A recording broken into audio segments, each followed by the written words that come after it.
বন্ধুরা, তোমরা কেমন আছো? আমি তো অনেক ভালো আছি। আজকে আমি পুজোর জন্য সকালবেলা ফুলগুলো তুলে নিলাম, একটু ছাদে গিয়ে দেখলাম অনেকগুলো অপরাজিতার চারা দিয়েছিলাম, দেখলাম অনেকগুলোই হয়েছে।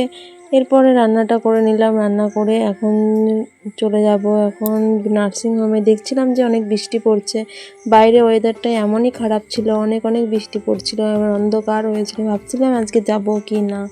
তারপর একটু ঘরে এসে একটু লেখাপড়া করে নিলাম। তোমরা যারা আমার ভিডিওটা দেখছো, কমেন্ট, লাইক আর শেয়ার করে দিও সবাই।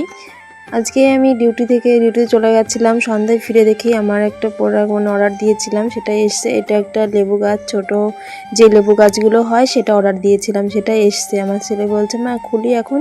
বললাম ঠিক আছে তাহলে খোল। খুলে দেখলাম নতুন একটা প্রোডাক্ট এসছে, নতুন যে গাছগুলো হয়েছে ছোট ছোট লেবু হয় এই গাছগুলো। তা ভাবলাম সবাই প্রতি বছর লাগায়, এবার আমি একটু লাগাই। ছেলেটা বললো মা অনেক সুন্দর এসছে গাছটা, বলো।